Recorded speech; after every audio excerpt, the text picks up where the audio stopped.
hikmah di balik itu semua, bagaimana Nabi Ibrahim alaihi salam mendidik keluarganya untuk dekat dengan Allah Subhanahu wa taala. Kurban artinya mendekatkan diri kepada Allah Subhanahu wa taala. Saat kita menyembelih hewan kurban, maka sesungguhnya itu adalah perangkat untuk kita dekat dengan Allah Subhanahu wa taala. Hikmah Idul Adha tidak akan pernah lepas dari kisah perjalanan spiritual kakek buyut Nabi Muhammad sallallahu alaihi wasallam, yaitu Nabi Ibrahim alaihi salam dan Nabi Ismail alaihi salam. 30 generasi sebelum kelahiran Nabi Muhammad sallallahu alaihi wasallam, tapi kisahnya masih diabadikan oleh Allah Subhanahu wa taala dalam Al-Qur'an dan untayan sunnah-sunnah Rasulullah sallallahu alaihi wasallam. Muhammad bin Abdullah bin Abdul Muttalib bin Hashim bin Abdul Manaf bin Qusay bin Murrah bin Kilab bin Ka'ab bin Ghalib bin Fihr bin Malik bin Nadhr bin Kinanah bin Huzaimah bin Mudrika bin Ilyas alaihi salam bin Nizar bin Mudar bin Ma'ad bin Adnan bin Addi bin Adri bin Muqawwam bin Nahur bin Tarikh bin Ya'rub bin Yasjud bin Nabit bin Ismail alaihi salam bin Ibrahim alaihi salam. 30 generasi sebelum kelahiran Nabi Muhammad sallallahu alaihi wasallam, tapi kisahnya masih diabadikan oleh Allah Subhanahu wa taala dalam Al-Qur'an dan untayan sunnah-sunnah Rasulullah sallallahu alaihi wasallam. Allahu akbar, Allahu akbar, Allahu akbar walillahil hamd. Nabi Ibrahim alaihi salam diangkat oleh Allah menjadi Khalilullah, orang yang paling dekat dengan Allah Subhanahu wa taala. Quran surah keempat An-Nisa ayat 125. Wattakhadallahu Ibrahim khalila. Allah mengambil Nabi Ibrahim alaihi salam sebagai khalil, orang yang paling dekat dengan Allah Subhanahu wa taala. Dan Nabi Ibrahim alaihi salam mendapatkan gelar sebagai Abul Anbiya, bapaknya para nabi dan para rasul. Kenapa? Karena dari istri-istrinya melahirkan seorang nabi dan seorang rasul. Dari Sayyidah Sarah muncul kemudian Nabi Ishaq alaihi salam. Dari Nabi Ishaq muncul kemudian Nabi Ya'qub alaihi salam. Dari Nabi Ya'qub muncul kemudian Nabi Yusuf alaihi salam sampai ke Nabi Isa alaihi salam. Dari Sayyidah Hajar muncul kemudian Nabi Ismail alaihi salam, muncul kemudian Nabi Ilyas alaihi salam, dan munculnya Nabi Muhammad sallallahu alaihi wasallam. Dan tidak hanya itu hadirin kaum muslimin, bahwa nama Nabi Ibrahim alaihi salam beserta keluarganya diabadikan oleh Allah Subhanahu wa taala dalam setiap salat kita. Setelah kita mengucapkan Allahumma shalli ala sayyidina Muhammad wa ala ali sayyidina Muhammad kama shallaita ala sayyidina Ibrahim wa ala ali sayyidina Ibrahim wa barik ala sayyidina Muhammad wa ala ali sayyidina Muhammad kama barakta ala sayyidina Ibrahim wa ala ali sayyidina Ibrahim innaka Hamidum Majid. Hadirin kaum muslimin rahimakumullah, Nabi Ibrahim alaihi salam diangkat menjadi Khalilullah, mendapatkan gelar sebagai Abul Anbiya, diabadikan namanya dalam setiap salat kita. Apakah mendapatkan itu semua hanya sekedar membalikan telapak tangan? Tidak, hadirin kaum muslimin. Ada perjalanan hidup Nabi Ibrahim alaihi salam, ada rintangan, pujian-pujian hidup yang dialami oleh Nabi Ibrahim alaihi salam, sehingga mendapatkan gelar sebagai Abul Anbiya dan senantiasa mendapatkan gelar sebagai Khalilullah, sebagai orang yang dekat dengan Allah Subhanahu wa taala. Maka kita buka perjalanan hidup Nabi Ibrahim alaihi salam yang pertama, yaitu perjalanan Nabi Ibrahim alaihi salam dalam mendekatkan dirinya kepada Allah Subhanahu wa taala. Quran surah ke-6 Al-An'am ayat 76 sampai dengan 78.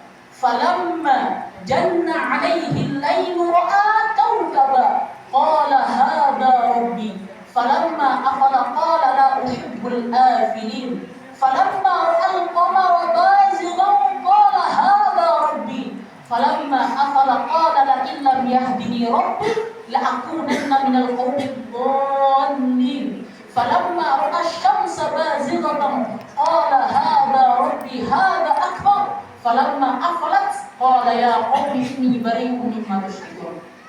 Hadirin kaum muslimin rahimahullah. Nabi Ibrahim alaihi salam dalam mendekatkan dirinya kepada Allah Subhanahu wa taala belum mengamati bintang. Mungkin ini Tuhan saya, tapi ketika bintang tenggelam, ini bukan Tuhan saya. Nabi Ibrahim mengamati bulan, mungkin ini Tuhan saya, tapi ketika Nabi Ibrahim mendapati bulan tenggelam, ini bukan Tuhan saya. Belum mengamati matahari, cahayanya begitu dahsyat. Hada akbar, kata Nabi Ibrahim alaihi salam, mungkin ini Tuhan saya. Tapi ketika matahari tenggelam, ini bukan Tuhan saya. Sampai kemudian Allah Subhanahu wa taala memberikan ilham agar Nabi Ibrahim menemukan Tuhan yang sesungguhnya, yaitu Allah Subhanahu wa taala. Maka Nabi Ibrahim alaihi salam mengucapkan, inni wajjahtu wajhiya lilladzi fataras samawati wal ardh hanifan musliman wa ma ana minal musyrikin. Inna salati wa nusuki wa mahyaya wa mamati lillahi rabbil alamin la syarika lahu wa bidzalika umirtu wa ana awwalul muslimin. Hadirin kaum muslimin rahimahullah. Hikmah yang pertama dari kisah perjalanan Nabi Ibrahim alaihi salam ini ingin memberikan pesan kepada kita hadirin kaum muslimin. Kalau kita ingin dekat dengan Allah Subhanahu wa taala, ingin merasakan nikmatnya beribadah kepada Allah, maka jangan hanya sekedar beragama, tapi kita tidak dekat dengan Allah Subhanahu wa taala. Jangan hanya sekedar beragama, tapi kita tidak dekat dengan Allah Subhanahu wa taala. Kalau kita ingin merasakan nikmatnya salat, khusyuk dalam mengerjakannya, maka pelajari ilmunya. Pelajari cara khusyuk di hadapan Allah Subhanahu wa taala. Kalau kita ingin merasakan nikmatnya mendekatkan diri kepada Allah dengan Al-Quran, maka lihat adab-adabnya, amalkan adab-adabnya, pasti akan mendapatkan kenikmatan dalam hati kita hadirin kaum muslimin. Karena itu kata Imam Asy-Syafi'i, maka kalau kita ingin dekat dengan Allah, ingin merasakan nikmatnya mendekatkan diri kepada Allah, maka harus dengan ilmu pengetahuan. Imam Asy-Syafi'i menyampaikan, man arada dunya fa'alaihi bil ilmi wa man arada al-akhirah fa'alaihi bil ilmi wa man arada huma fa'alaihi bil ilmi. Siapa yang ingin dunia, maka capai dengan ilmu pengetahuan. Silakan sekolah yang tinggi-tinggi. Ada yang S1, ada yang S2, ada yang S3, ada yang jadi dokter, ada yang jadi dokter, ada yang jadi pengusaha. Maka capai pengetahuan itu. Capai cita-citamu dengan pengetahuan. Tapi kalau kita ingin mendapatkan nikmatnya dalam beribadah, untuk menggapai bekal akhirat kita, fa'alaihi bil ilmi. Kalau kita ingin mendapatkan kedua-duanya, ingin mendapatkan dunia, ingin mendapatkan akhirat, maka capai dengan ilmu pengetahuan. Karena itu hadirin kaum muslimin, kalau kita ingin kuat iman kita di hadapan Allah, tidak mampu digoyahkan oleh urusan dunia, tidak mampu digoyahkan oleh harta benda, maka pelajari tentang iman kepada Allah, ilmu tauhid, ilmu aqidah.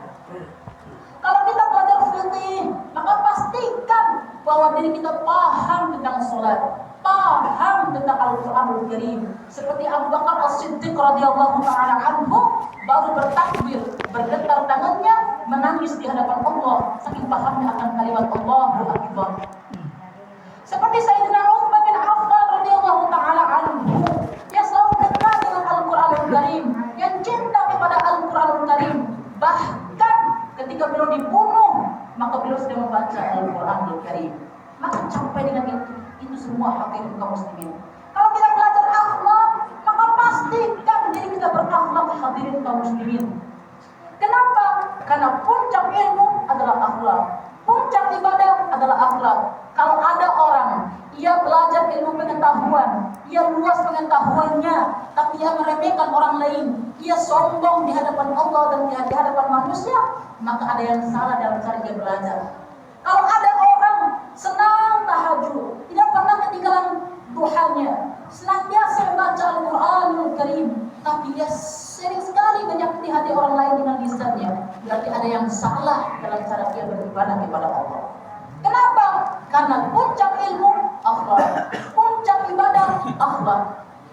Kalau kita ingin membersihkan hati kita dari penyakit iri, penyakit dengki, penyakit sombong, maka pelajari tazkiyatun nafs atau ilmu tasawuf, ilmu ilmu yang menjernihkan hati kita, hadirin kaum muslimin. Maka di ilmu itu akan diajarkan bagaimana cara membersihkan hati, bagaimana cara dekat dengan Allah Subhanahu wa taala. Maka ajarkan itu kepada anak-anak kita, ajarkan kepada istri kita, ajarkan kepada keluarga kita untuk lebih dekat dengan Allah Subhanahu wa taala. Jangan sampai kita meninggalkan keturunan kita dalam kondisi lemah. Lemah imannya, lemah ilmunya, lemah akhlaknya, lemah hartanya, lemah fisiknya. Karena itu wasiat dari Allah Subhanahu wa taala. Quran surah ke-4 An-Nisa ayat ke-9. Wal yakhshal ladzina law taraku min khalfihim dzurriyyatan dhi'afan khafu 'alaihim falyattaqullaha wal yaqulu qawlan sadida. Hendaklah takut orang-orang yang meninggalkan di belakang mereka keturunan yang lemah, lemah imannya, lemah akhlaknya, lemah ilmunya, lemah hartanya, lemah fisiknya, lemah mentalnya. Karena itu hadirin kaum muslimin rahimakumullah, ayo dekat dengan Allah, ajak keluarga kita dekat dengan Allah Subhanahu wa taala. Yang kedua, setelah Nabi Ibrahim alaihi salam mengenal Allah Subhanahu wa taala, lebih dekat dengan Allah Subhanahu wa taala, nikmat dalam beribadah kepada Allah ternyata tidak mudah hadirin kaum muslimin. Belum diasingkan oleh keluarganya, belum diancam oleh rajanya saat itu, belum dibakar, bahkan belum diusir dari kampung halamannya. Hikmah juga ingin memberikan pesan kepada kita hadirin kaum muslimin. Kalau kita ingin menjadi orang baik, ingin dekat dengan Allah Subhanahu wa taala, pasti akan banyak ujian-ujian hidup yang akan kita alami. Kalau kita punya keburukan di masa lalu, apakah kita pernah membunuh orang, apakah kita pernah berzina, apakah kita pernah membunuh orang, mencampur orang dan lain sebagainya, maka kalau kita ingin dekat dengan Allah, pasti akan banyak ujian yang akan kita hadapi. Kita mungkin akan dihina oleh orang lain, direndahkan, dikecilkan, maka bersabarlah hadirin kaum muslimin. Karena setiap orang akan diuji sesuai dengan kualitas imannya di hadapan Allah Subhanahu wa taala. Jangan kita sebagai manusia biasa. Nabi Muhammad sallallahu alaihi wasallam yang sudah dijamin surganya oleh Allah, diampuni dosanya oleh Allah Subhanahu wa taala, baik di masa lalu maupun yang akan datang. Masa surga tanpa hisab, mendapatkan hinaan dari orang-orang kafir. Coba bandingkan dengan diri kita hadirin kaum muslimin. Kita bukan nabi, bukan rasul, surga belum jelas, hisab masih menegangkan, maka kita mesti siap untuk menghadapi setiap ujian-ujian kehidupan. Hadirin kaum muslimin rahimakumullah. Yang ketiga, setelah Nabi Ibrahim alaihi salam melewati ujian-ujian kehidupan itu, maka Allah menganugerahkan kepada Nabi Ibrahim yang selama ini belum dambakan, yaitu lahirnya Nabi Ismail alaihi salam. Hadirin kaum muslimin rahimakumullah. Hikmah yang ketiga ini ingin memberikan pesan kepada kita hadirin kaum muslimin. Kalau kita lulus dalam ujian kehidupan itu, lulus dalam ujian Allah Subhanahu wa taala, maka Allah akan menganugerahkan di dalam hati kita berupa halawatul iman, kenikmatan dalam iman.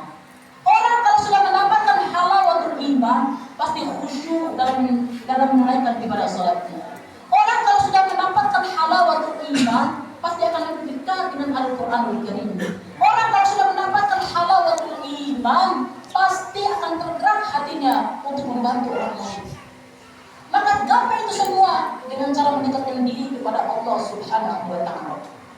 Yang keempat, setelah Nabi Ibrahim alaihi salam mendapatkan keturunan yaitu Nabi Ismail alaihi salam, maka turun perintah dari Allah Subhanahu wa taala.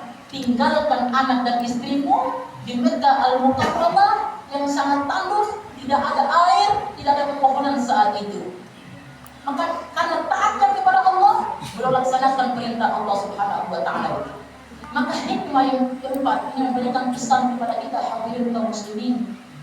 Orang-orang yang beriman kepada Allah, yang selalu dekat dengan Allah Subhanahu wa taala, yang senantiasa meningkatkan ketakwaannya kepada Allah, tidak akan pernah gentar terhadap ujian-ujian kehidupan, tidak akan pernah gentar terhadap ujian dunia.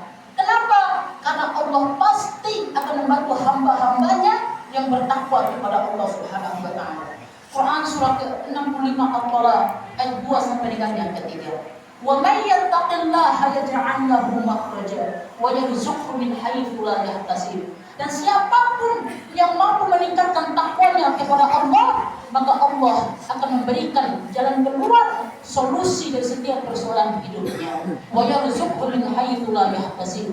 Dan Allah akan memberikan rezeki dari arah yang tidak disangka-sangka untuk kita, hadirin. Apa syaratnya? Takwa di hadapan Allah. Apa syaratnya? Dekat dengan Allah Subhanahu wa taala. Hadirin kaum muslimin rahimakumullah. Yang kelima, selain mengajarkan kepada hikmah yang keempat, maka hikmah yang kelima, kalau kita ingin baik sekeluarga, ingin soleh sekeluarga, maka jangan soleh sendirian, hadirin kaum muslimin. Kalau kita seorang bapak, seorang suami, bahkan seorang ayah, maka ajak anak dan istri kita untuk dekat dengan Allah, untuk tahajud berjamaah, untuk membaca Al-Quran secara berjamaah.